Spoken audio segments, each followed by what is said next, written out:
bom estar aqui de novo. Eu queria compartilhar com vocês a palavra de Deus, aquilo que Deus tem colocado no meu coração. Queria que você fechasse seus olhos. Queria que você colocasse a sua mão sobre a sua testa nesta hora. E acompanhe comigo esta oração. Senhor, nós estamos aqui e às vezes nós brincamos, nós fazemos um quebra-gelo, mas na verdade, Senhor, nós estamos diante de uma situação difícil. Quando aquelas imagens lá da Síria, elas realmente tocam o nosso coração, não há como, Deus, nós não nos emocionarmos e nos acharmos tão pequenos. Mas eu creio, Deus, de que o Senhor está no controle de todas as coisas. E também o Senhor está no controle aqui agora, Senhor, sobre as nossas vidas. Tira de nós agora toda a preocupação, toda a ansiedade. Faça acalmar, ó Deus, o nosso coração. Assim como o salmista ordenou que o seu coração, a sua alma se acalmasse. Nós estejamos calmos agora, Senhor, o suficiente para ouvirmos a Tua voz, ouvirmos a Tua palavra e entendermos o Teu propósito nesta noite, em nome de Jesus. Amém. Amém, amados?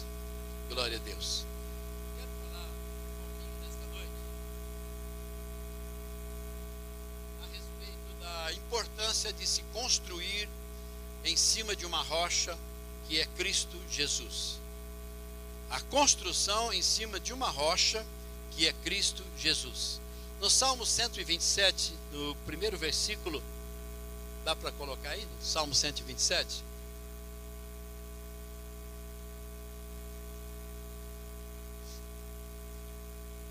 Não, Salmo 127, só o primeiro versículo. Se o Senhor não... É uma outra versão, você tem você tem a outra versão ou não? Tem? Isso. Se o Senhor não edificar a casa, em vão trabalham os que edificam. Só tem. Se o Senhor não edificar a casa, o trabalho é vão de todos aqueles que tentam construir algo em cima daquilo que não é o Senhor. E ultimamente nós temos visto isto.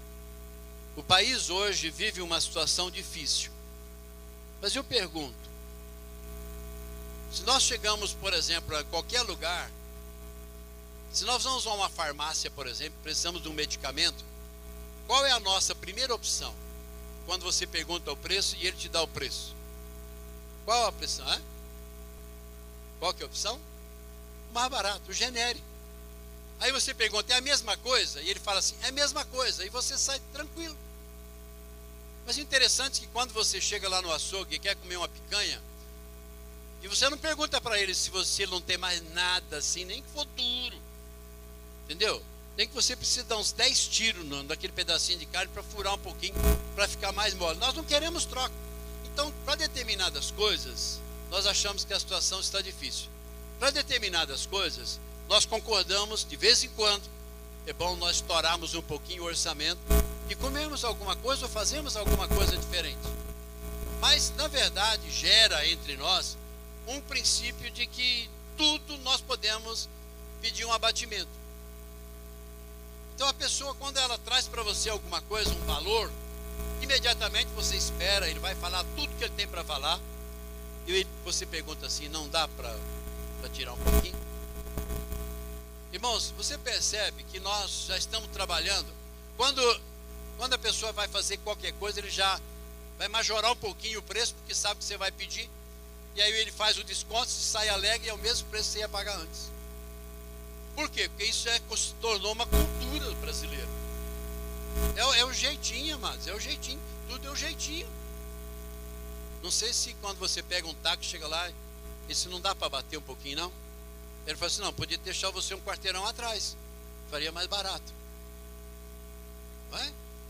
Pai, eu quero fazer um desconto, deixo você um quarteirão atrás e faço o desconto.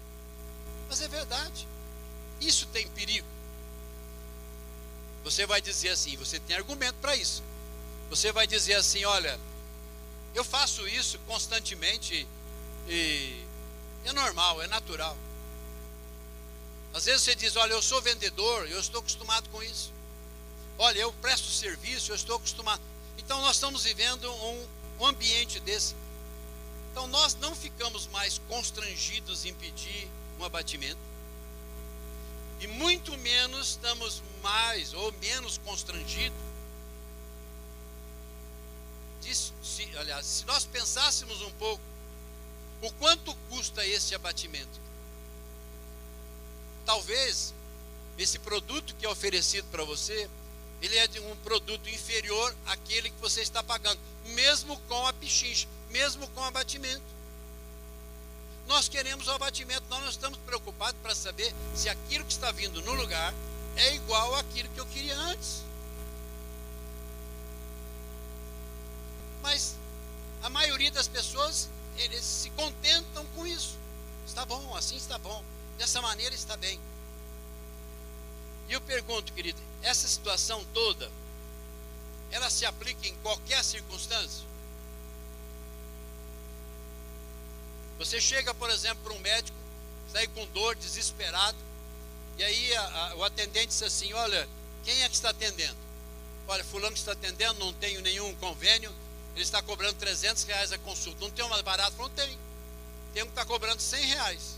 Ele começou hoje, ninguém conhece ele, tudo bem? Tudo bem? Tudo bem, irmãos? Ué, por que não? Olha o desconto, quase 60%, 70% de desconto. Barato sai caro. Então, mas não são em todas as circunstâncias, em todos os momentos, em qualquer lugar, que nós podemos aplicar a pichincha. Aí você vai dizer: pastor, mas a pichincha não entrou na igreja. Quando que a pichincha não entrou na igreja? Amados, eu creio que o lugar onde existe mais pichincha é na igreja.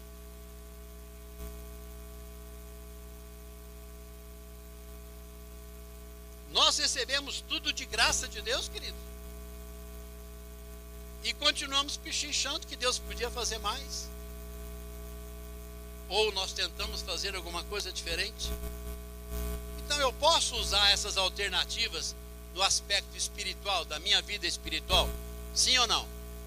Sim ou não? Posso usar? Posso usar a pichincha na área espiritual? Sim ou não? Espera aí. Dúvida? Quem está na dúvida? Eu posso ou não posso usar a pichincha no conceito espiritual, na minha área espiritual? Posso? Não. Não posso. Então existem algumas coisas, algumas áreas que são inegociáveis. Deus não negocia conosco. Quando Ele diz é assim, do começo ao fim. Não adianta ficar aí merejando, pichinchando, aí não vai adiantar nada. Então eu creio que no que diz respeito às coisas eternas, nós não podemos vacilar.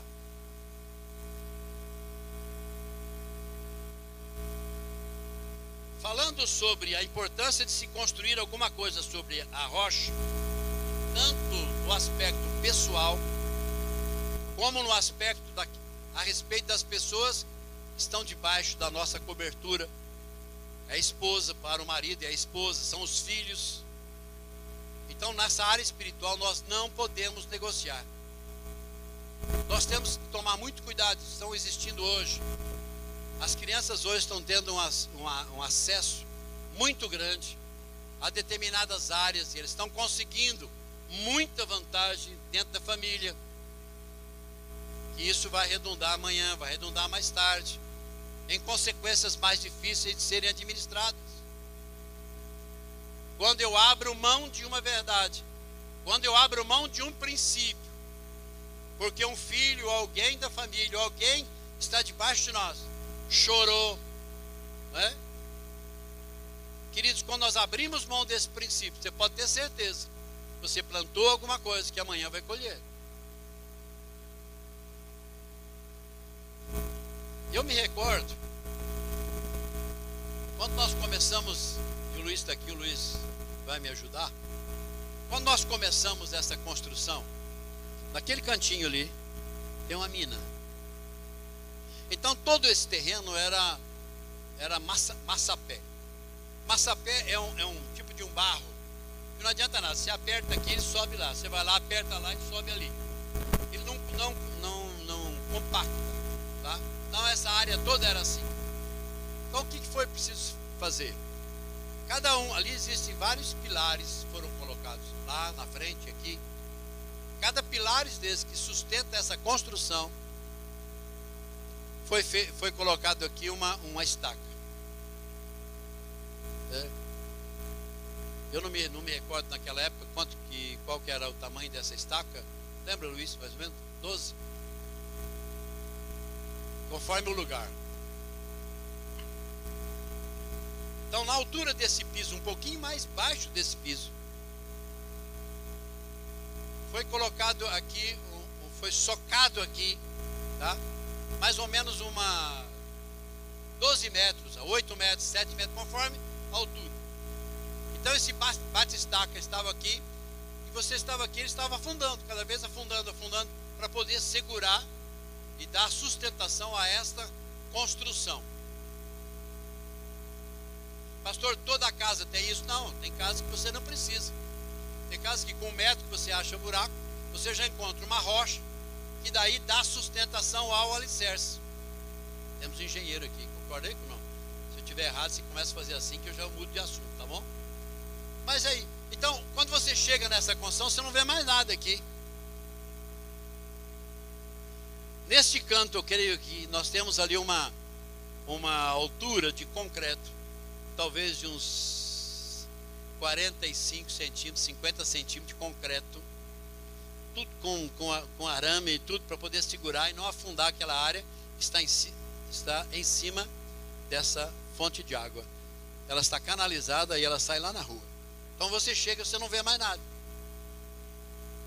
Mas no começo nós chegávamos aqui, só tinha bate-estaca, irmão. Passávamos disso, chegava o assentamento de tijolo, não é estaca. É aquilo lá parecia que não acabava mais. Mas hoje nós estamos aqui com tranquilidade. Você não vê uma rachadura na parede? Então eu pergunto, valeu todo o dinheiro investido? Valeu tudo aquilo que foi investido para isso? Sim ou não? Valeu. Então está nos dando tranquilidade hoje de estarmos aqui e ter certeza que isso não vai cair? Sim. Agora eu pergunto, e na vida espiritual?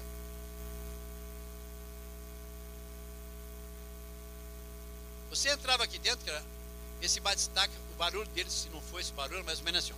Tchum, tchum. Era contínuo. Era contínuo. Não tinha outro barulho aqui dentro a não ser esse.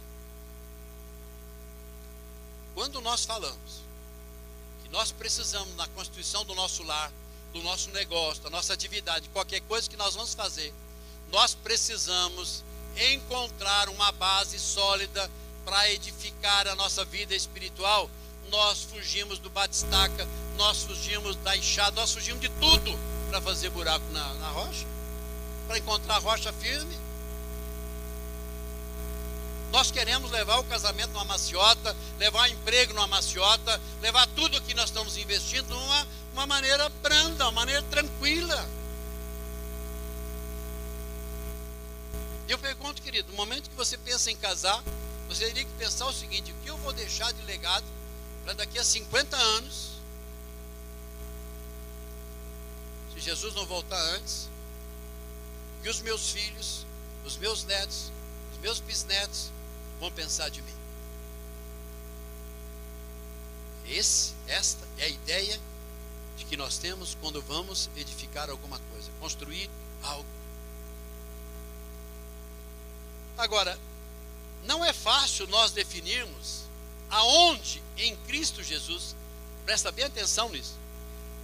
Aqui eu precisei olhar, aliás eu não, né, o engenheiro, toda a parte de engenharia, precisou fazer um levantamento, um estudo técnico para saber aonde é que ia bater essas estacas e aonde ia encontrar isso. Então eu pergunto, quando eu vou edificar a minha vida pessoal em Cristo Jesus, onde? Onde em Cristo eu vou edificar a minha vida espiritual?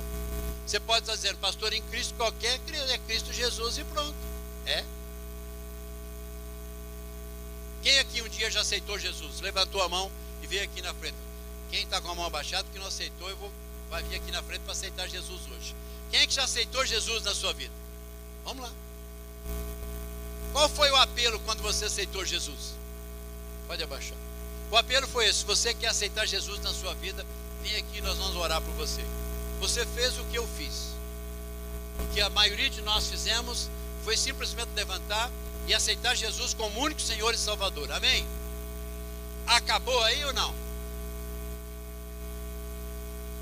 Esse não, amados, é que está todo o sistema. É nesse não é que eu chego aqui e não vejo onde bateu o estaca. Do lado de cá eu não estou vendo nenhuma coluna. A coluna está exposta do lado de lá, mas lá dentro não está vendo nada. O que nós fizemos quando nós somos convocados a edificarmos em Cristo? Aonde nós edificamos em Cristo a nossa fé? Você chega aqui e diz: pastor, minha vida está arrebentada. Financeiramente eu estou um bagaço. Quantos anos você aceitou Jesus? Ah, faz tempo, pastor. E você tomou uma decisão por Jesus, foi aonde que você edificou a sua fé em Cristo Jesus para a sua vida financeira tão bagaço? Pastor, nós estamos pensando em separar. Não está dando mais para nós vivermos juntos, não temos mais condições de vivermos juntos. Ah, é? E quantos anos vocês estão casados? Há tantos anos. Quantos anos faz que vocês aceitaram Jesus? Tantos anos. E por que? Aonde em Cristo vocês edificaram o vosso casamento para estar hoje na base, no abismo, na beira do abismo de uma separação? Ah, pastor, eu nunca pensei nisso. Então está na hora de pensar. Pensar e rever. Aonde em Cristo? Pastor, mas eu acho o seguinte, que o dia que eu falei eu aceito Jesus como meu único Senhor e Salvador, está resolvido. Mas o que Cristo representava para você logo depois que você aceitou Jesus como único Senhor e Salvador da sua vida? Existem alguns passos importantes que nós devemos seguir para ter uma ideia correta sobre por onde começar a nossa edificação em Cristo Jesus. Por onde? Mateus 16, 13 a 17. Pode projetar para mim aí? Mateus 16, 13 a 17. Olha que interessante isso.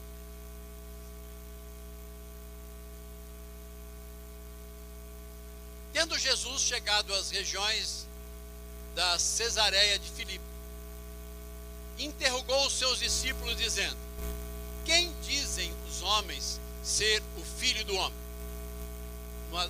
Deixa por enquanto aí. Volta lá, menino. Isso, volta. Aí. Então Jesus chegou com os seus discípulos assentados. Não sei aonde eles estavam, como estavam, mas um ambiente tranquilo, sereno. E Jesus pergunta a eles o seguinte: o que vocês têm ouvido da população, do povo, com as pessoas que vocês convivem? O que você tem ouvido deles ao meu respeito? O que eles dizem que eu sou? Então eu queria que você parasse um pouquinho agora para pensar, se Jesus tivesse feito essa pergunta para você e dissesse assim para você: olha, quando você me aceitou como único Senhor e Salvador na sua vida, o que você pensava a meu respeito? Vamos lá, mais um versículo, 14. Responderam eles. Então olha bem, eles que responderam. Uns dizem que é João Batista, outros Elias, outros Jeremias, ou até mesmo alguns dos profetas. Para um minutinho por aí. O que tinha isso a ver? Quando nós lemos, eu creio que você já leu essa passagem muitas vezes, mas o que tinha a ver essas pessoas acharem, por exemplo, que Jesus era Elias, que Jesus era João Batista, que isso representava naquela hora? Então vamos entender um pouco o que a diferença, por exemplo, né, entre aquelas pessoas que diziam que Jesus era Elias, Jesus era Jeremias, Jesus era João Batista, Jesus era um profeta, essas pessoas que propagavam isso, eles recebiam essa orientação dos homens religiosos da época. E esses homens tinham um entendimento, pelo menos, de todos esses homens que viveram nesse tempo passado. Então, quando ele ensinava para as pessoas a respeito de quem era Jesus, eles estavam ensinando a respeito daquilo que eles tinham aprendido e o que significava a vida desses homens na vida do povo judeu. Então, o que representava, por exemplo, Elias? Quem era Elias? Um profeta? Então, pensa um pouquinho antes de você dizer que era um profeta. Olha, esses religiosos que diziam que Jesus era o profeta, que Elias era o profeta, eles ensinavam esperando que Jesus viesse. Eles não sabiam como Jesus viria, quando Jesus viria, como é que Jesus ia começar o seu ministério de libertação do povo de Israel. Eles tinham uma ideia de como tudo isso iria acontecer. A diferença entre o que Jesus ensinava é que ele era ou aquele que viria. Ele estava ensinando como Jesus, a promessa. Agora a promessa não era mais que você poderia esperar o que iria acontecer. Agora ele estava respondendo quem ele era. Então, por isso que o ensino de Jesus era um ensino diferente. Por isso que as multidões agora deixavam aquela expectativa do que seria para viver com Jesus alguma coisa. O ensino de Jesus era alguma coisa real, era alguma coisa nova, porque ele estava mostrando o que iria acontecer. Por exemplo, talvez esses homens religiosos, eles pensavam assim: bom, quando Jesus vier, ele vai viver sozinho? Será que ele vai chamar alguém para estar com ele? E se chamar, como é que será a capacidade dessas pessoas? Será que são pessoas religiosas? Será que ele vai escolher isso entre nós que somos religiosos? Nós que somos pessoas preparadas, como é que vai ser essa escolha? E agora Jesus vem e começa a chamar cada um dos seus discípulos de uma maneira totalmente diferente. E eles largam tudo e seguem Jesus. E nada afasta aquela decisão que eles tomaram. Nem mesmo as perseguições que eles sofriam. Então tinha alguma coisa diferente naquilo que era uma promessa, uma expectativa pelos religiosos, em algo que agora Jesus estava efetivando, Jesus estava realizando. Por isso que quando ele fazia as coisas, as pessoas tinham convicção, as palavras. Jesus acabava de ter o ensino. A Bíblia diz que as pessoas ficavam maravilhados. Por quê? Porque Jesus ensinava como quem tinha autoridade. Então não eram mais expectativas. O ensino de Jesus era uma realidade. O ensino de Jesus era alguma coisa para ser vivida, para ser experimentada, para ser compartilhada, era alguma coisa totalmente diferente. Mas eles tinham recebido o ensino dizendo que Jesus era comparado a Elias. Por quê? Por que Elias? Elias quer dizer Deus, Yahvé é Deus. E também eles acreditavam que Elias e ele tinha o poder de ter o povo numa fé e uma convicção em Deus. Elias poderia manter essa fé e essa convicção em Deus. Que ele utilizava uma luta para manter a esperança do povo em Deus. Que Elias fez milagres, que Elias derrotou muitos profetas, que ele subiu aos céus numa carruagem de fogo. Elias foi visto no Monte da Transfiguração. Então eles tinham um argumento muito grande a respeito de quem era Elias. Então muitos acreditavam e ensinavam que Jesus era Elias. Só que Tiago 5,17, não precisa projetar não, diz assim que Elias era como um de nós. Elias era um homem como cada um de nós. Não tinha nada diferente em Elias. Mas quando veio João Batista, e João Batista veio como um precursor de Jesus, eles diziam o seguinte: João Batista é a encarnação, né? É a vida de Elias através de João Batista. Então eles tinham João Batista numa consideração muito grande, porque eles imaginavam que ali estava Elias, o espírito de Elias estava sobre eles. Não era uma reencarnação, era o espírito de Elias que estava sobre João Batista. Então, quando João Batista começou a ser áspero, João Batista começou a ser contundente, ele começou a proclamar umas verdades muito duras, eles entenderam que também Elias era um profeta. E o profeta era aquele homem que trazia uma verdade ao povo, e não importava se doía ou não doía, porque o profeta era aquele que sempre trazia uma vontade de Deus, uma verdade de Deus, e imediatamente ele trazia também uma correspondente punição se não fosse obedecido. Só que quando João Batista começou a batizar, houve um tumulto muito grande, porque ele estava fazendo agora alguma coisa fora do normal, fora do padrão. Então João Batista deixou de ser considerado como o espírito de Elias. Por quê? Porque esse ato de Elias foi difícil difícil de engolir. Mas ele sabia que isso era algo que Jesus viria para fazer logo em seguida. Então, quando os discípulos começaram a batizar, João Batista já tinha quebrado o gelo a respeito de tudo aquilo que pudesse acontecer. Então Jesus com seus discípulos também não foram aceitos, porque estavam fazendo alguma coisa que fugia daquilo que eles esperavam que Jesus viesse realizar.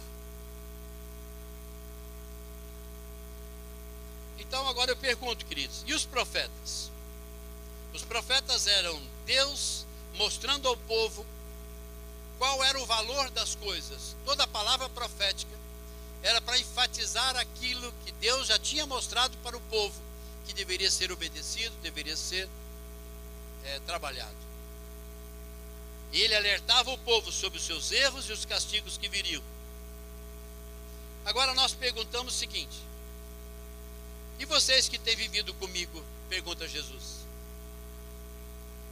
Então eles trouxeram um relatório de tudo aquilo que estavam ouvindo das pessoas.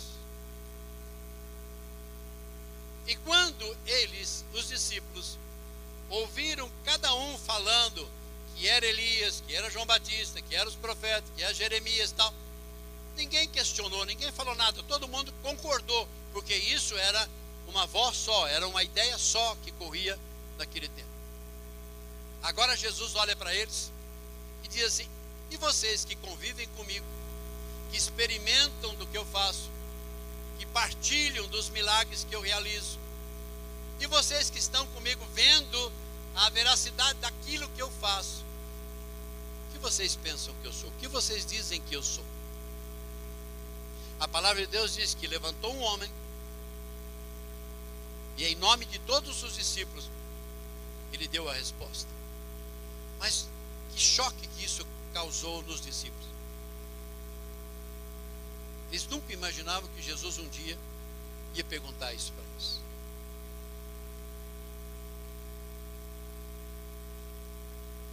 Perguntar para eles o seguinte: que Jesus eles estavam seguindo?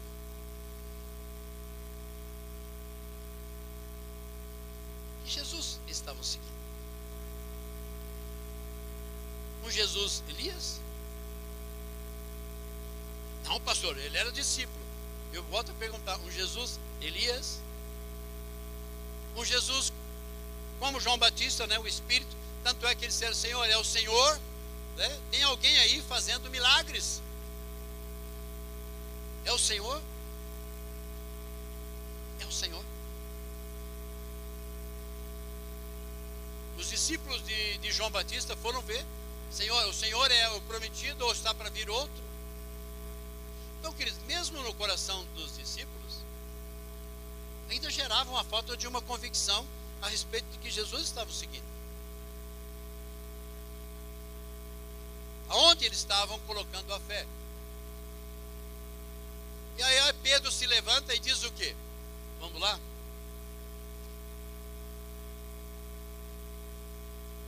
Mais um. 16. Respondeu-lhe Simão Pedro: Tu és o Cristo, filho do Deus vivo. Uma resposta totalmente diferente daquela que o povo dizia. Talvez os demais discípulos arregalaram os olhos para saber o que ia acontecer agora. Como é que vai ser agora? Mas eu não sei se isso demorou um pouco de tempo ou não. Eu sei que Jesus disse para Simão Pedro, 17: Disse-lhe o Senhor: Bem-aventurado és tu, Simão Barjonas, porque não foi carne e sangue que te revelou, mas meu Pai que estás no céu. Então, queridos, olha bem, muda todo o conceito que os discípulos tinham até agora a respeito do chamado que eles tinham. Porque simplesmente Jesus disse assim: olha, venha, larga tudo e venha, segue, venha e segue. E eles foram seguindo. Nenhum deles sentou junto com Jesus e disse: Senhor, agora explica para nós o que o Senhor quer, onde é que o Senhor vai fazer, esse comissionamento nosso, quanto tempo vai durar, isso será eterno. Não, a Bíblia não relata nada, eles simplesmente seguiram. O momento que eles foram confrontados foi esse: vocês concordam com o que o povo diz? Porque agora tem uma outra situação e agora vocês têm que pensar sobre isso. Eu não sou Elias, eu não sou João Batista, eu não sou Jeremias, eu não sou um profeta. Quem eu sou? Eu sou o Cristo, o Filho do Deus vivo. Cristo, o Filho do Deus vivo. Essa resposta que Jesus está dando, ele diz o seguinte: não foi carne e nem sangue que te revelou. Quem te revelou isso foi meu Pai que está no céu. Então, na verdade, eu sou isso mesmo. Bem? Não entendi. Messias. Agora ia mudar tudo. Agora uma resposta dessa ia mudar todo o conceito entre eles. Talvez muitos deles teriam que refazer. Mas era muito difícil, porque a partir daquele momento, talvez Pedro pudesse dizer assim: vocês viram? Eu sou o cara. Só eu fiz isso.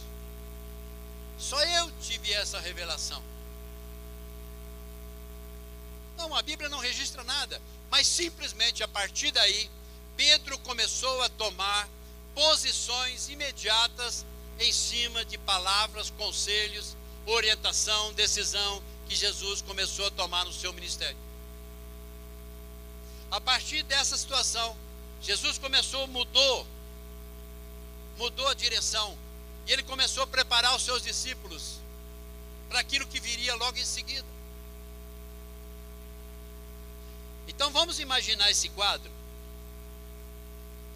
Jesus era o assunto do dia a dia junto aos religiosos. A esse respeito, todos os discípulos sabiam. Mas quando ele diz: e vocês que têm vivido comigo? Então essa resposta, a afirmação de Pedro, muda todo o conceito que os discípulos têm a respeito de uma situação que mudou também agora. Porque se eles também acreditavam que Jesus era o Elias, eles sabiam então que ele era simplesmente a ligação, a intermediação, a manutenção da fé e da esperança do povo no Messias. Se ele fosse João Batista, como foi dito, eles estavam esperando Então, cada milagre que Jesus realizava apenas aumentava no coração dos discípulos a ideia de que realmente quem era Jesus. Quando Jesus age, chamando as pessoas, por exemplo, de raça de víboras, ele age porque Jesus agiu como um profeta. Então, batia no conceito que eles tinham de Jesus também um profeta. Mas essa afirmação agora muda todo o conceito. E eles vão passar a pensar diferente. Então observa, eu queria que você observasse comigo. Lá em Mateus 16, 22, versículo 22.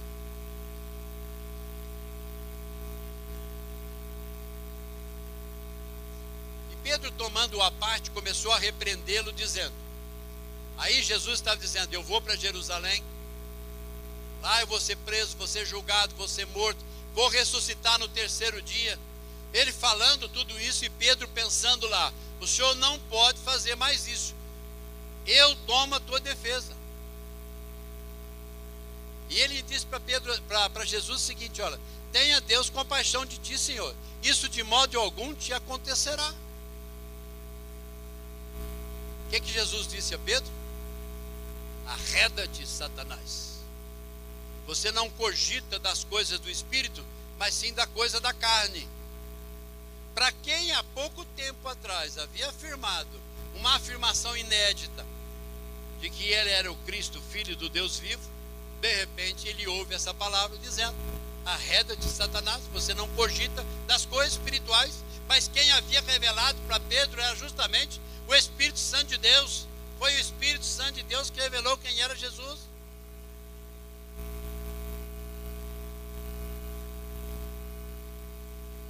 E Pedro era um super-homem? Não, Pedro era um homem como nós. Não tinha diferença nenhuma. Uma coisa Pedro não teve, foi a revelação sobre a igreja. Porque Jesus disse a ele assim, olha, em cima desta afirmação de que eu sou o Cristo, o Filho de Deus vivo, em cima desta afirmação vai ser constituída a igreja, vai ser edificada a igreja. Mas Pedro não tinha ideia do que seria a igreja. Então a vida de Pedro era uma vida de um homem comum, como qualquer um de nós, que apenas foi um instrumento de Deus para ter essa revelação. Então a diferença entre o ensino dos fariseus, dos religiosos e de Jesus era justamente isso. Mas se eu e você não podemos viver hoje desejando construir algo sólido, tanto para nós como para aqueles que são nossos, os nossos filhos, nossa família, nos moldes de uma sociedade. Então, para que eu construa algo em cima daquilo que é Jesus, eu preciso rever os meus conceitos. Aonde eu tenho aplicado isso? O que significa realmente Jesus para mim? Então, nessa afirmação de Pedro, nós temos também a convivência de Judas Iscariotes, também discípulo como Jesus, chamado no mesmo tempo, todo o tempo junto com Jesus. E nós vemos uma afirmação, quando eles estão assentados junto à Páscoa, Jesus diz a Judas Iscariotes, o que você tiver que fazer, vai e faz logo. E ele vai então e traz Jesus, e Jesus é entregue através de um beijo. Os dois, tanto Pedro como Judas Iscariotes, foram chamados na mesma época, não tiveram nenhuma regalia como discípulo, mas a diferença, queridos, é que Judas Iscariotes tinha Jesus como o quê?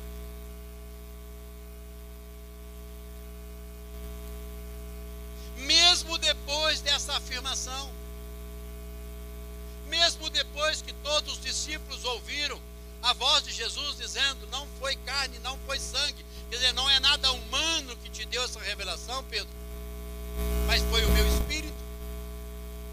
Nem isso moveu do coração de Judas a ideia de entregar Jesus, porque Jesus não era importante para ele.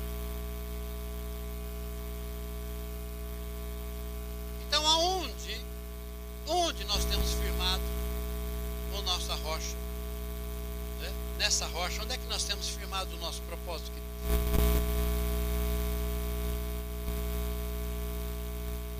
E me vem à memória aqui duas coisas. Quando éramos pastores, era comum nós aconselharmos casais. E muitos deles, você perguntava assim: o que levou você a casar?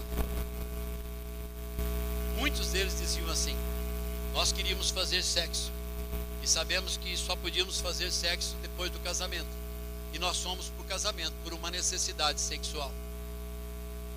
E quantas vezes nós ouvimos dessas mesmas pessoas: e vocês estão agora por quê? Porque agora vocês estão com problema no casamento? Porque agora vocês estão querendo resolver o casamento através de uma separação? O que firmou aquele casamento?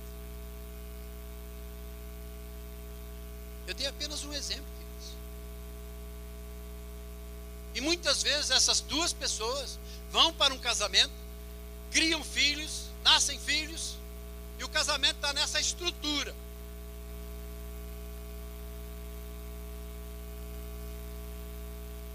Edificado sobre um barro. Mas os filhos estão crescendo em cima desse barro. A única orientação é essa: cada um diz uma coisa, cada um permite o que quer, cada um acha que o filho já pode fazer e viver a sua vida. Ele não pensa que ele tem uma responsabilidade em relação a esses filhos.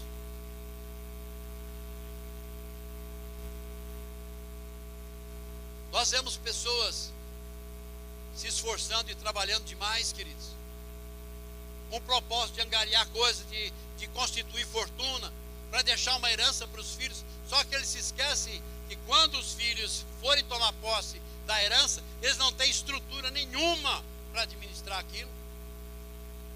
Eles não trabalharam para aquilo, eles não viveram aquilo.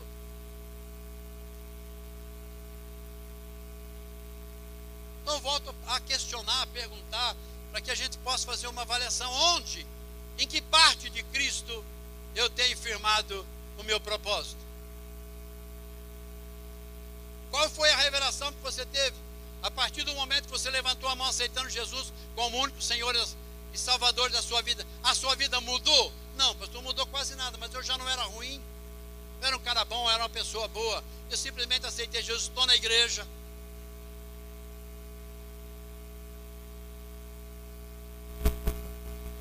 Eu não perguntei isso, perguntei: onde em Cristo você firmou esse propósito? Os discípulos também viveram essa experiência, queridos. Então, construir um lar sobre a rocha é ralar,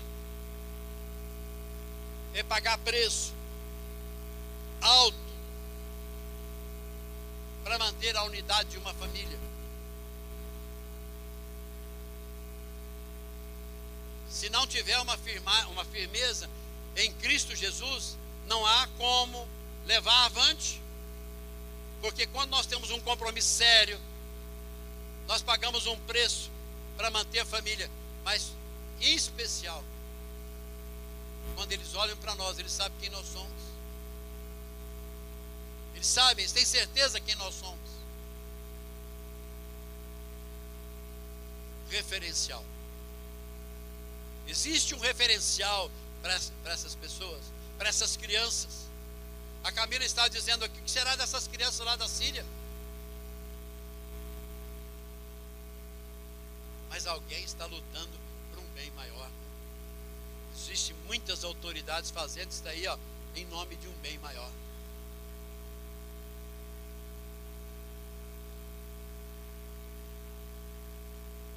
Eu quero definir também como segundo ponto: é como eu estou construindo. Onde? Pedro disse a diferença: tu és o Cristo, o Filho de Deus vivo. E os outros permaneceram todos calados. Eu creio que foi um choque. Eu creio que foi um choque. Por que foi choque? Pastor, qual é a prova que o senhor tem que foi um choque? Porque Jesus imediatamente disse assim: ó, não foi a tua carne, viu, Pedro? Não se vangloria, não. Não foi tua sabedoria humana, não. Quem te revelou isso foi o Pai que está no céu. Então ele está dizendo a vocês que estão ouvindo, discípulos meus, não se sentem humilhados com isso, não. Vocês não foram escolhidos para isso, para ter essa revelação. Mas eles sabiam agora a diferença entre Jesus, o profeta, Elias, Messias, aliás, o profeta, Elias, João Batista, e o Cristo, o Filho do Deus vivo. Então agora, como vou construir? João 15:5. Projeta para mim. Fazendo favor.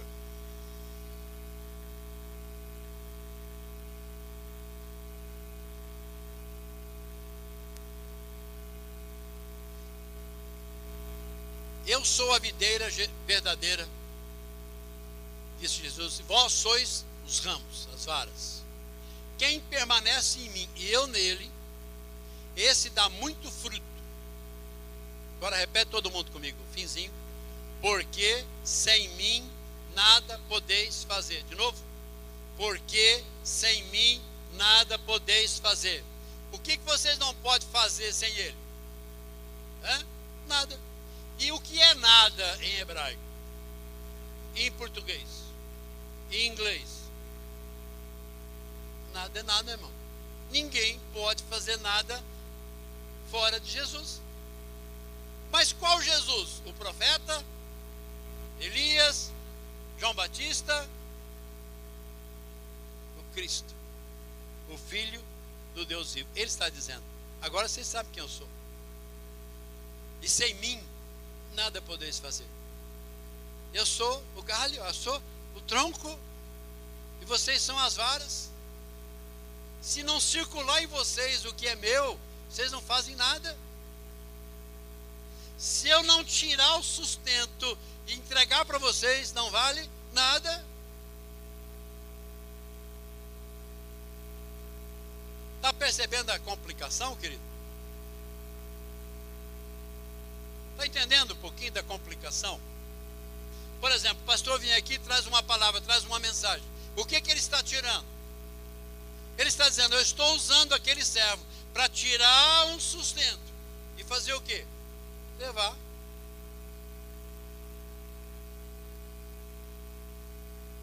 Quando você vai jogar adubo, você joga o adubo na folha ou joga adubo lá no chão? Se lá eu tenho orquídea, vai na folha. Tudo bem, esse aí vai na folha. A folha capta, processa lá a fotossíntese e traz o que tem que trazer. Mas eu pergunto, de onde é que sai? A água vai no tronco. É a raiz que vai captar a água e a água vai tirar o sustento e o sustento passa pelo tronco e vai para os galhos.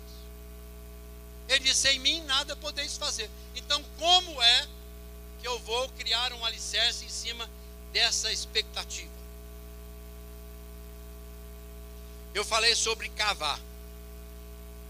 Interessante que enquanto essa estaca, obrigado, os universitários estão me ajudando hoje. Essa estaca, enquanto está mole, não tinha força nenhuma, querido. Era como é que fala?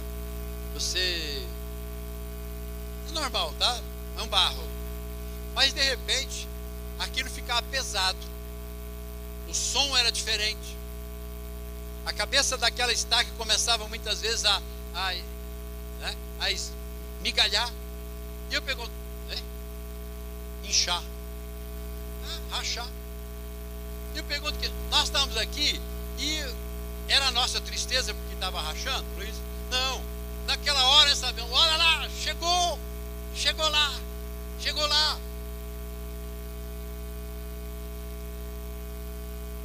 Percebe como é diferente nós construímos? Eu sei de uma edificação onde precisou de estacas, né? E eles resolveram usar só a metade, talvez, das estacas. Não chegaram até onde precisava chegar. Esse edifício já rachou umas 2 ou 3 vezes. E cada vez precisa fazer isso pelo lado de fora para fazer uma sustentação. Então, amados, eu pergunto, tudo é difícil hoje.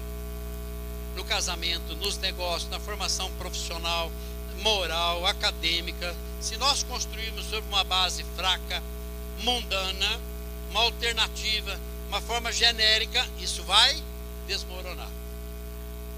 Na vida espiritual também é assim.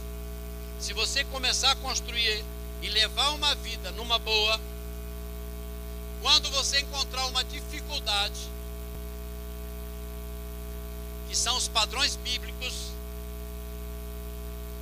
você não pode mais usar alternativa.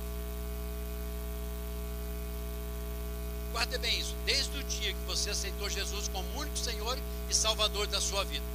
Pode ser que você decidiu viver uma vida da sua maneira, achando que você faz o que você quer, você decide do jeito que você quer, ninguém tem que tomar satisfação sua. Só que vai chegar numa hora, queridos, que você vai encontrar uma resistência. Essa resistência chama-se padrão bíblico. Quando você bater de frente com esse padrão bíblico, você não tem por onde fugir. Ou você se entrega, ou você se rende a isso, ou tudo que você viveu até agora não tem valor nenhum.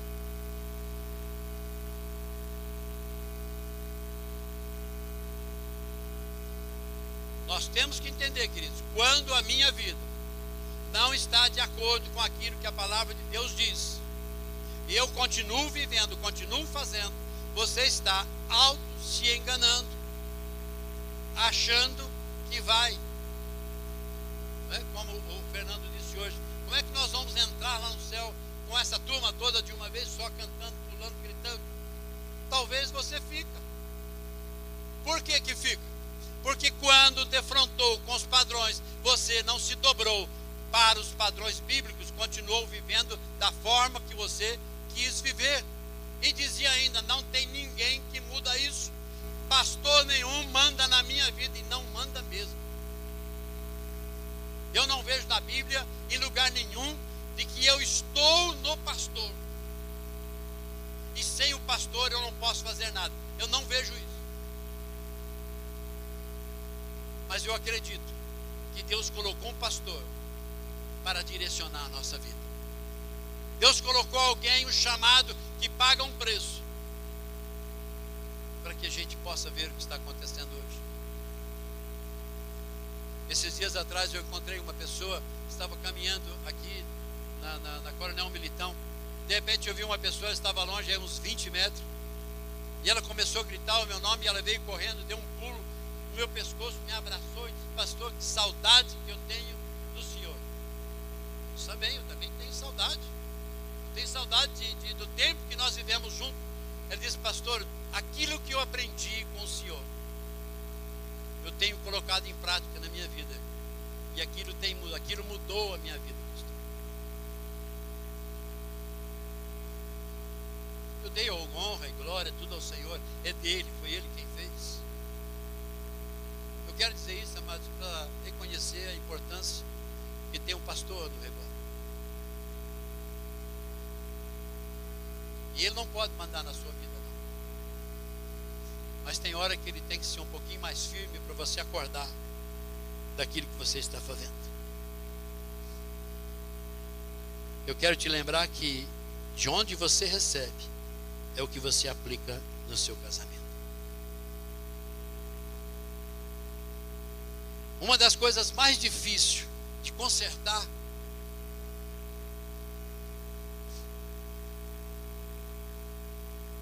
dentro de um casamento é o adultério. Eu já pedi para Deus, Senhor, traz uma revelação, por que é tão difícil?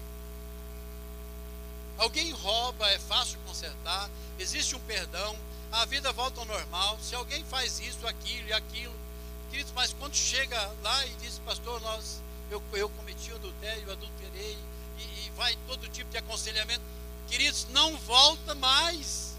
O que tem nisso de tão difícil? Mas também eu nunca consegui entender como um homem e uma mulher, diante de Deus, não foi diante das testemunhas, não foi diante da igreja, não foi diante do pastor, não foi diante de ninguém. Ele chegou e disse assim: olha, eu aceito esta mulher e prometo honrá-la, esse homem, prometo honrá-lo, ser fiel em tudo, até que a morte nos separe. E essa ideia, essa afirmação, ela é muito mais profunda do que um jogo de palavras. E nós não conseguimos entender por que não há comunhar em outras situações.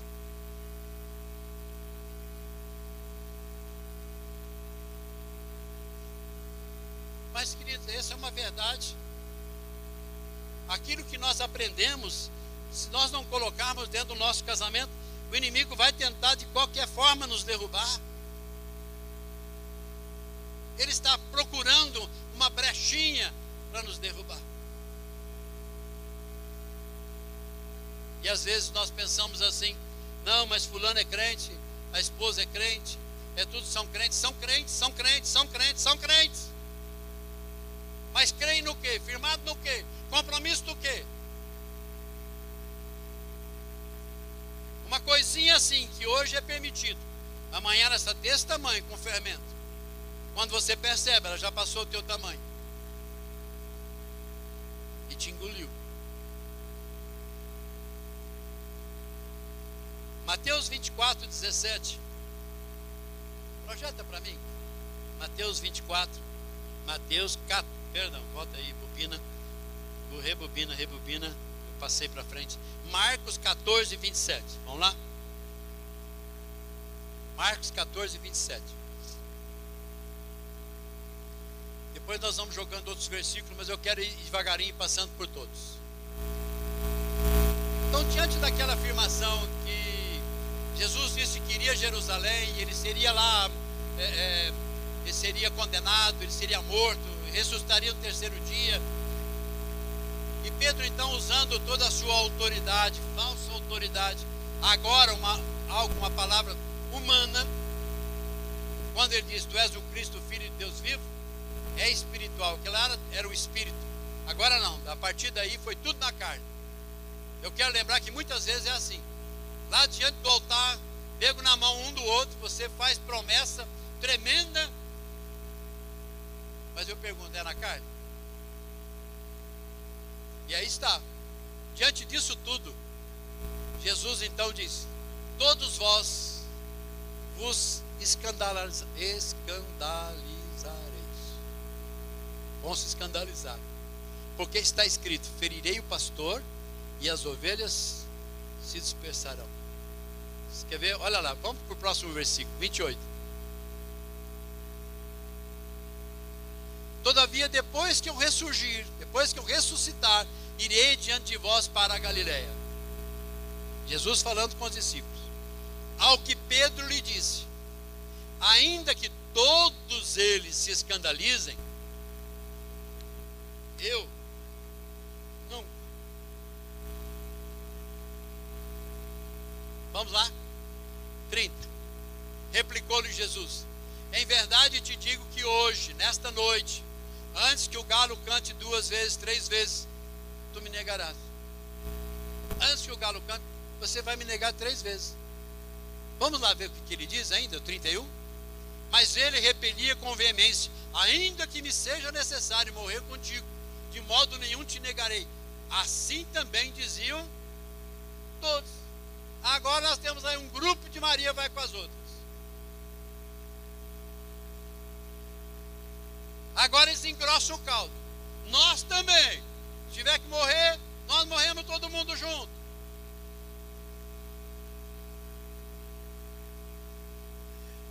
E como é interessante nós vemos isso. Deixa isso aí, né?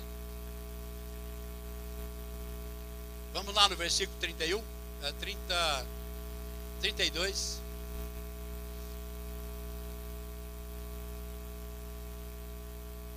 Então Jesus vai e ele sobe ao Getsemane, e ali com seus discípulos ele se senta naquele período de entrega.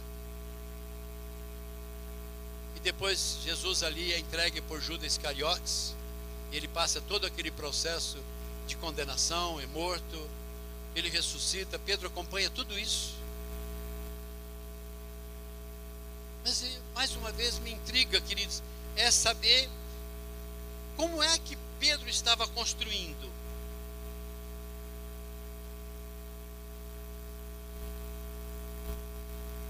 Como ele estava construindo?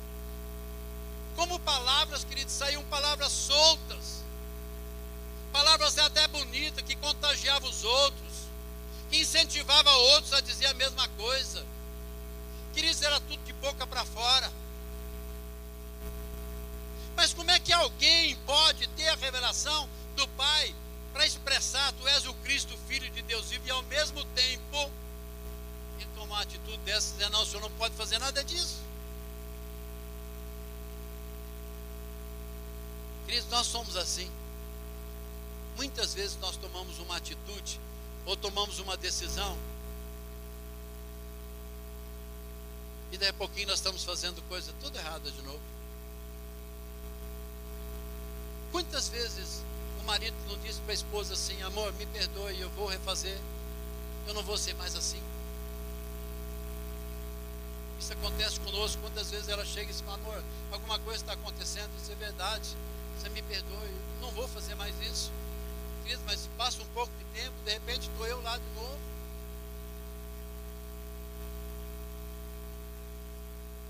Porque nós não somos super-homens.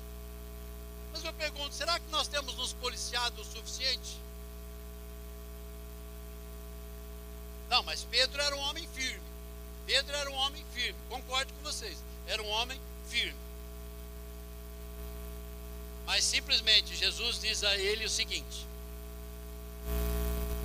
Pedro, você vai ser algo da peneira do diabo. Por que o diabo estava interessado em peneirar Pedro? Será que foi por essas últimas palavras? Não, foi por aquela verdade, querido. O que o diabo quer de nós é que nós neguemos aquela verdade. O que ele quer é que nós deixemos de crer naquela vez que nós somos convocados para aceitar Jesus, e que mudou e transformou a nossa vida. Só que nós não mantivemos aquela espiritualidade, aquela consagração, aquele temor de Deus, aquele comprometimento com Deus. Só que quando nós tomamos aquela decisão, o diabo veio para nos peneirar. Mas Jesus disse o que para Pedro quando disse: o diabo está te solicitando, está pedindo, ele vai te peneirar, Pedro. Mas ele disse: mas Pedro, eu roguei por ti, para que você não caia, que você não sucumba, que você não morra. Eu intercedi por você. Essa é a grande diferença quando nós temos um compromisso com Deus. O que Ele faz conosco é quando nós estamos numa situação difícil, podemos entender de que Ele está no controle. E quando nós não sentimos nada embaixo dos nossos pés, pode ter certeza que Ele está segurando pela mão, para que você não caia. Como você está construindo? Onde e como?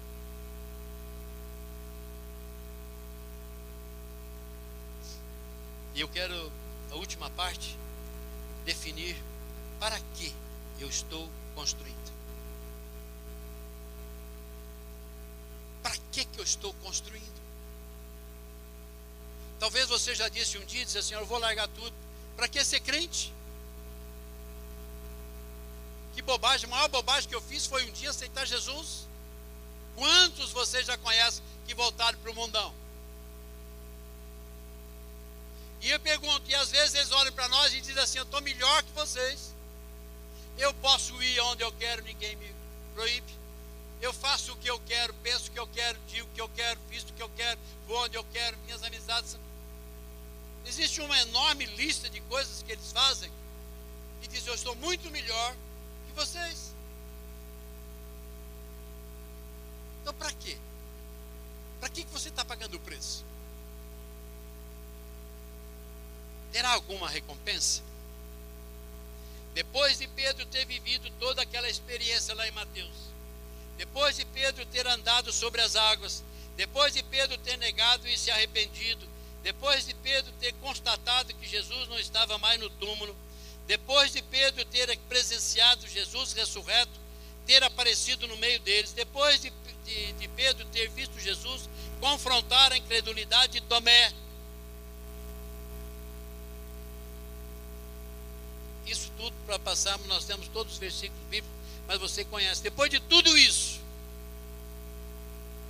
nós achamos que as experiências moldam a nossa vida. Quem participou dessa construção, eu pergunto, onde é que estão as tábuas que serviram de molde dessas colunas? Onde é que estão essas tábuas, Luiz? Ué, mas foi ela que sustentou a coluna. As tábuas são experiência. A coluna fica, querido.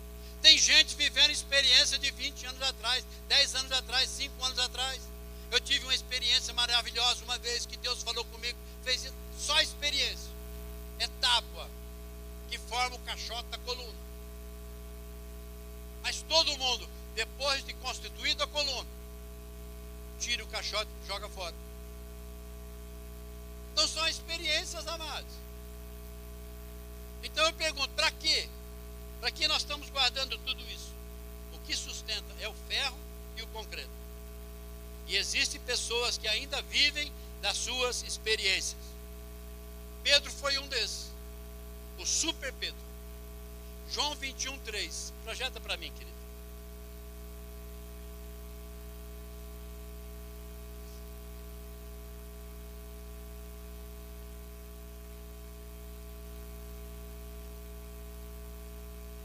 Aí está o homem. Quem você acha que sou eu? Tu és o Cristo, o Filho de Deus vivo. Agora eles estavam ali esperando. Aí Pedro diz assim: eu vou pescar. Olha, os Maria vai com as outras. Olha lá. Nós também. Então, quando alguém chega e diz, tu és o Cristo, o Filho de Deus vivo, lá no fundo ele diz a glória a Deus, não é? Mas ele disse sim, sim, sim, sim. Eles disseram assim, olha, não importa, se o senhor for fazer isso, nós vamos juntos, tiver que morrer, nós morremos. E eles estavam lá também, nós também. Agora Jesus ressuscitou, eles viram toda a experiência que Pedro teve. Agora Pedro disse assim, eu vou pescar, ele disse, eu vou também. E nós somos diferentes deles? Quando a coisa apertou, você diz, eu estou pescando. Você não vai à igreja hoje? Não, eu estou pescando. Vou dar um tempo. Depende do peixe que eu pegar, eu continuo pescando. Estava lá. Jesus desistiu de Pedro? Não. Jesus foi atrás de Pedro. Eles saíram, passaram a noite inteira, não pescaram nada. Jesus estava lá com um peixe sendo assado. Ele senta lá para conversar.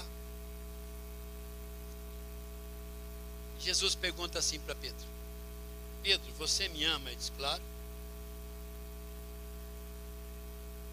É imediato, queridos. Não é assim. Pedro parou para pensar. Pedro chorou ali para responder. Não, Pedro, tu me ama? Ele diz, claro.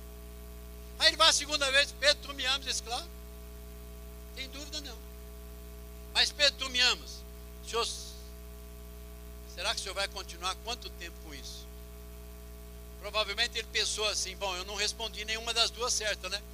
E ele chega e diz assim, ó, eu gosto do senhor. Todas elas, Jesus disse assim, apacenta as minhas ovelhas. Em outras palavras, Jesus está dizendo, Pedro, tudo que eu te ensinei, para que serviu, Pedro? Pedro, se o Pai revelou a você quem eu sou. Quando aqueles que viveram conosco, Pedro, isso não está aí, eu estou imaginando, nesse bate-papo, ele está dizendo para Pedro, Pedro, quando a palavra tua pesava, Pedro, você foi pescar. Quando eles precisavam de um incentivo, você abandonou tudo.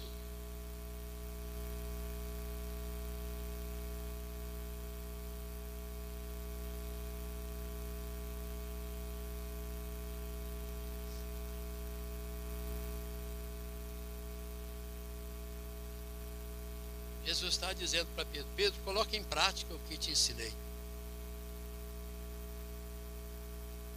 Pedro, você não aprendeu nada? Quantas vezes num aconselhamento, às vezes uma das perguntas que a pastora Euli fazia era justamente essa: você tem participado de encontros de casais, você tem participado disso e aquilo, você tem colocado em prática o que você aprendeu?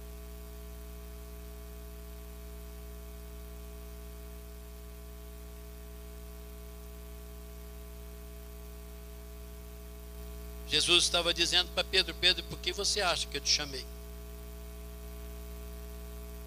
E o Senhor está dizendo para você nessa noite: por que você acha que eu te chamei? O que você acha que está fazendo aqui?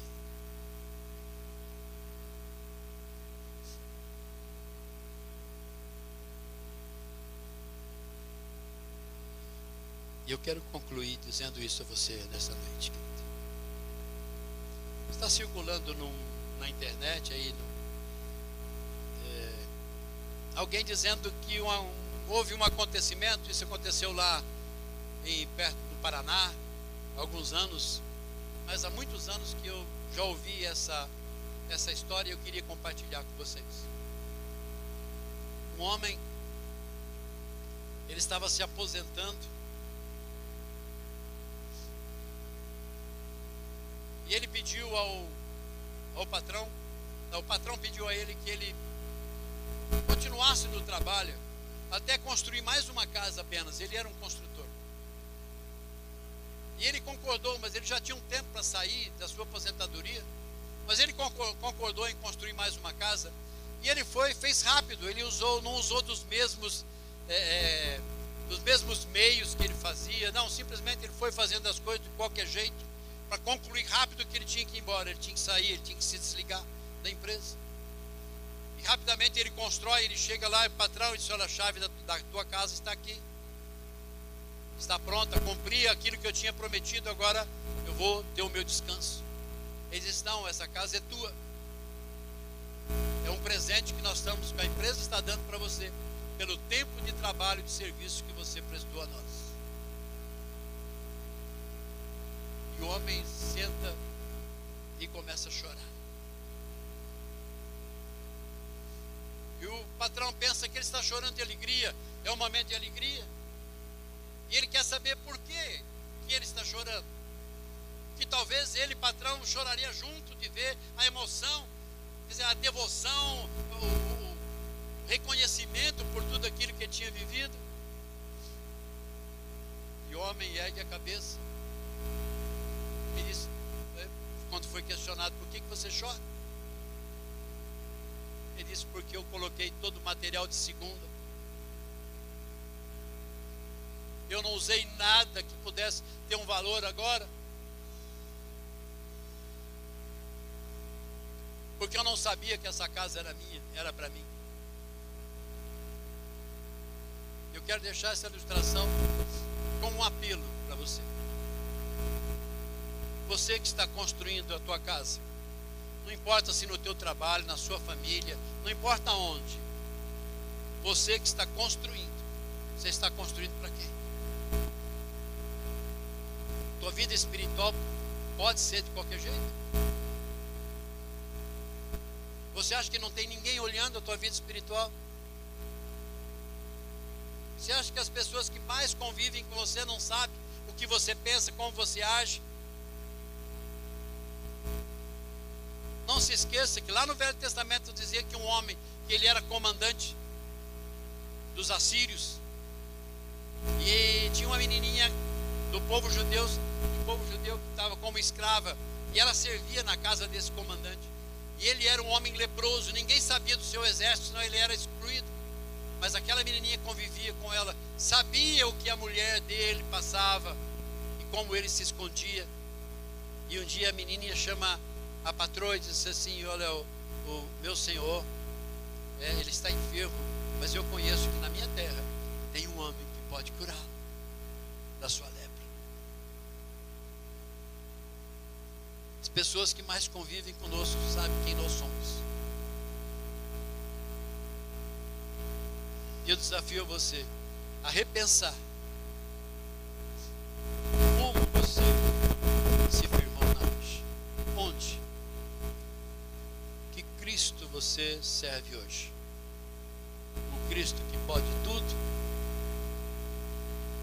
que vai levar tudo em conta?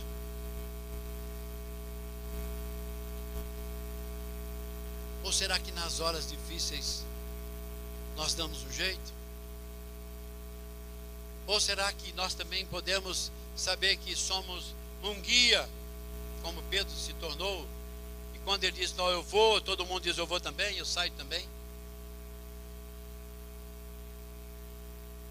E que você precisa definir, querido, o que você está construindo, como está construindo e para que você está construindo a tua vida espiritual. Queria que você fechasse os teus olhos.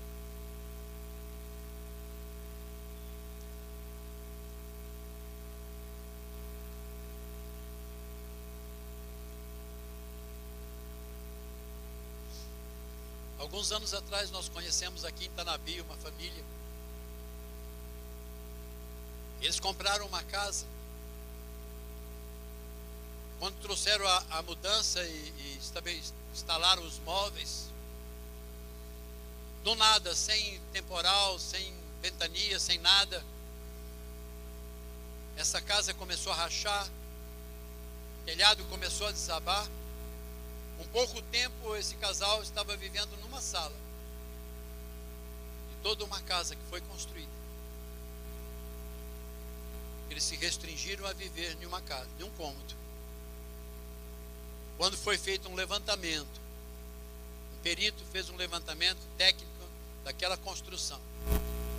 Eles constataram que o antigo morador não construiu aquela casa para a família morar.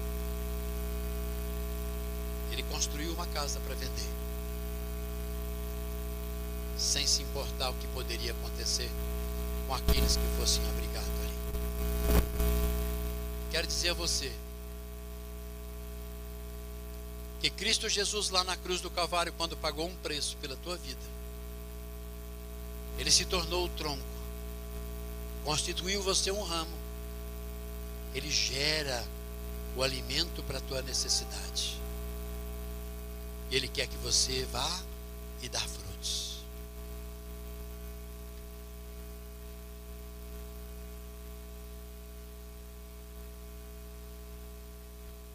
E que hoje depende de você fazer uma avaliação nessa sua decisão. Ele que sustenta, sem Ele você nada pode fazer, mas Ele te ama. Ele tem empregado tudo para que você seja vitorioso.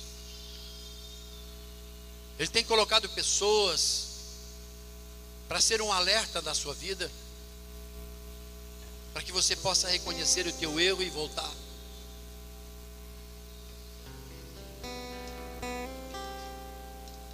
Mesmo que você um dia já pensou em sair um tempo como Pedro, eu vou pescar, saiba que Jesus foi atrás dele. Deus tem ido atrás de você. Deus tem tentado te chamar. Deus tem tentado te alertar. Muitas vezes você se torna cego, surdo, mudo, para não fazer uma declaração de reconhecimento do teu erro, do teu pecado e restaurar tudo.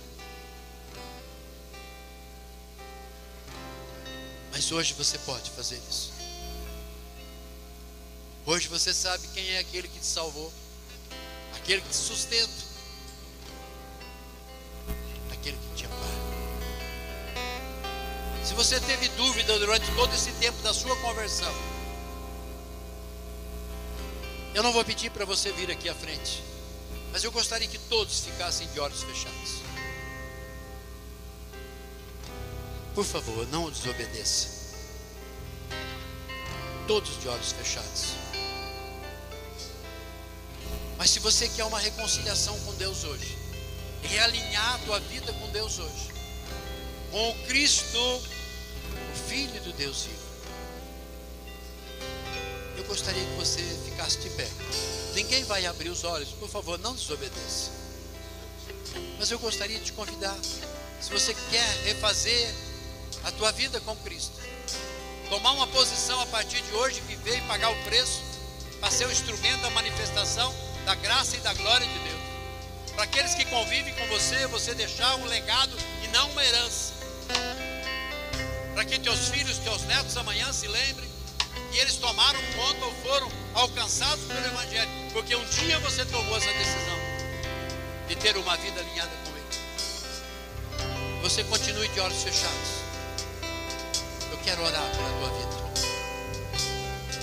Vou te dar mais uma chance. Se você quer hoje realinhar essa vida, tomar uma postura, tomar algo importante na sua vida, pode se colocar de pé. Ninguém vai te ver. Não é esse o propósito. O propósito é você e Deus. É você fazer algo com Ele. É o propósito teu com Deus. Eu queria orar pela tua vida agora.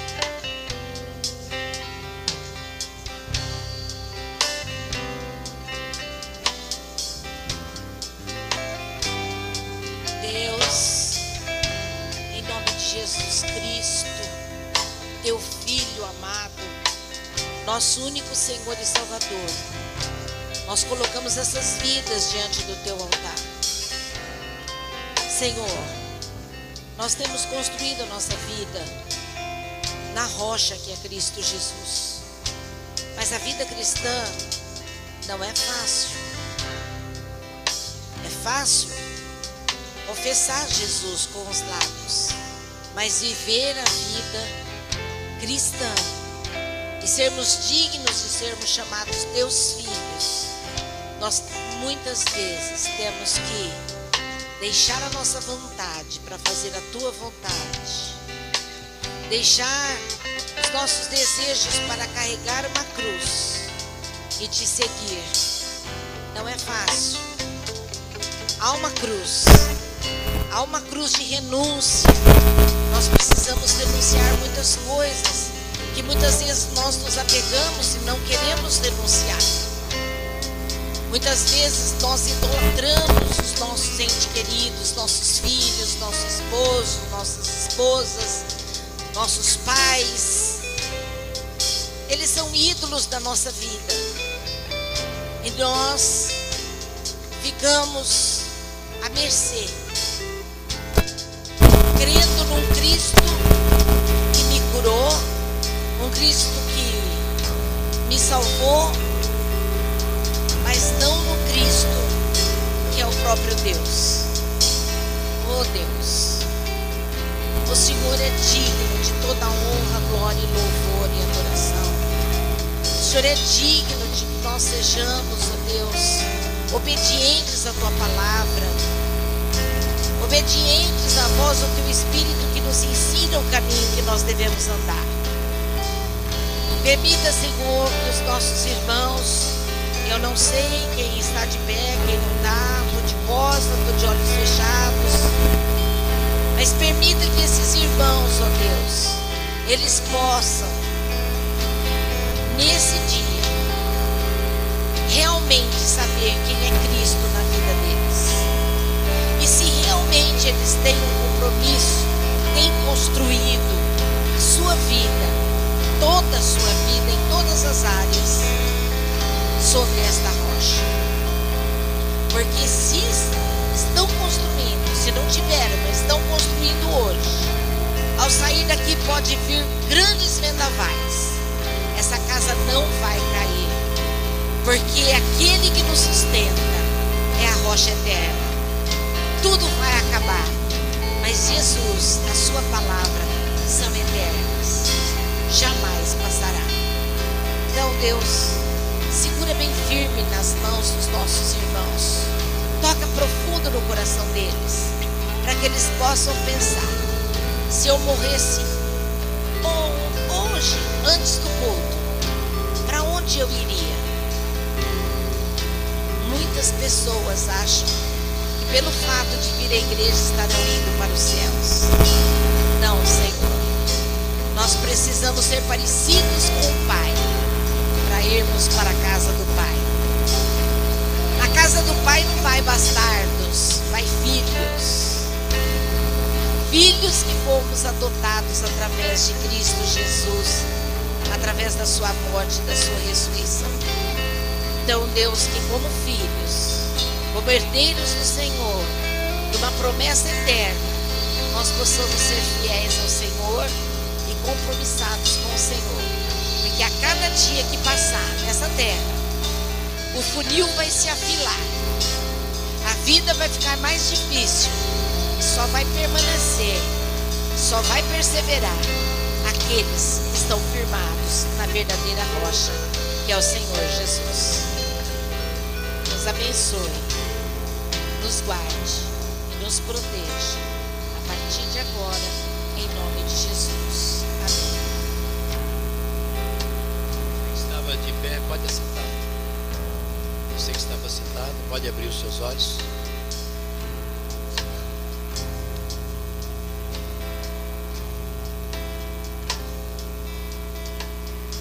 Obrigado, pastor.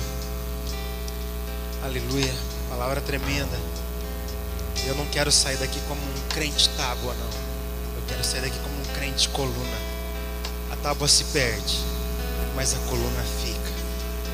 E às vezes, como o pastor falou, eu fiquei pensando. Pedro não sabia ao certo o que iria acontecer com Jesus. Tinha muita dúvida talvez, e ele achava que ele estava fazendo a coisa certa, quando ele se deparou que ele não estava tão certo assim da sua vida.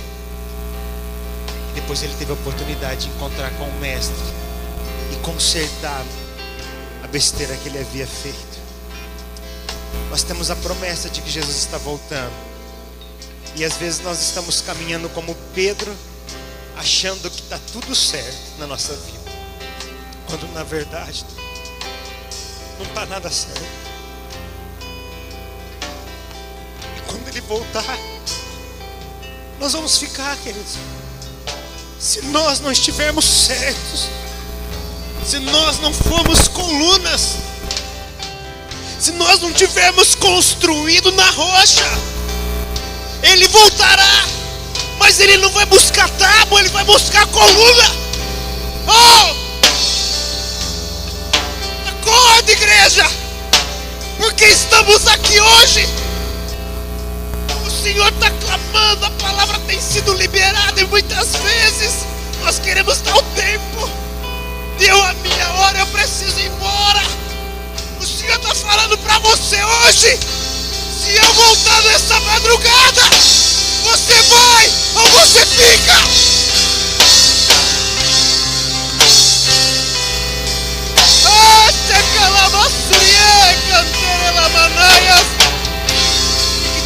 Fique de pé.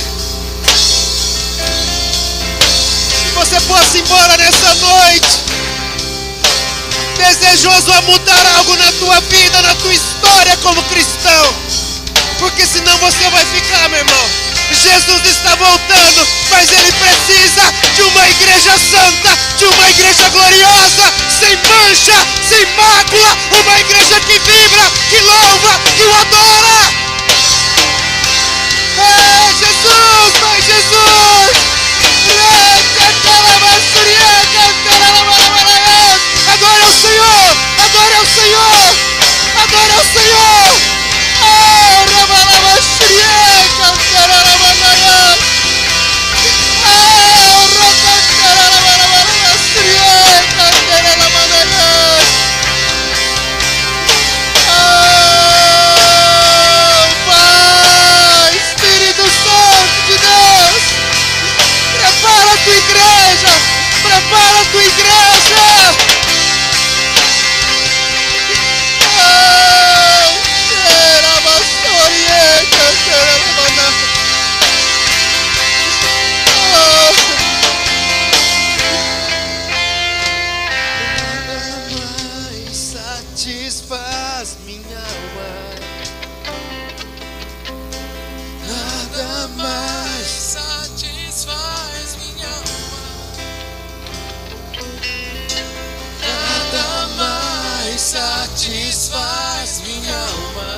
Declare isso a Ele a última vez. Jesus, Sim, só Jesus.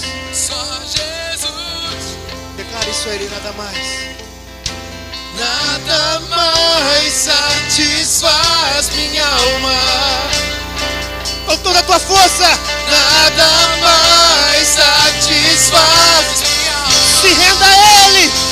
Só Jesus, Só Jesus. só Jesus, só Jesus, só Jesus. Nada mais satisfaz minha alma. Nada mais, Senhor. Nada mais satisfaz minha alma. Só Tu. Nada mais satisfaz minha alma. Só Jesus, só Jesus, só Jesus, só Jesus. Senhor te abençoe e te guarde. Senhor resplandeça sobre você a sua luz e te dê a paz. Que Ele te leve nesta noite a essa reflexão, para que estejamos construindo um verdadeiro evangelho, uma vida realmente sobre a rocha, onde possamos estar preparados para a sua volta como igreja. Pai, cuida de nós, cuida da tua igreja, Senhor. Porque se o Senhor não fizer, nós não conseguiremos estar preparados. Porque porventura, se Jesus voltar, encontrará fé sobre a terra. Senhor, nós dependemos de Ti. Nós nesta noite reconhecemos que precisamos de Ti, Espírito Santo. E que sem Ti nós não podemos, não conseguimos. Mas em Ti podemos todas as coisas. E nós nos lançamos sobre esta rocha nesta noite, em nome de Jesus. Amém.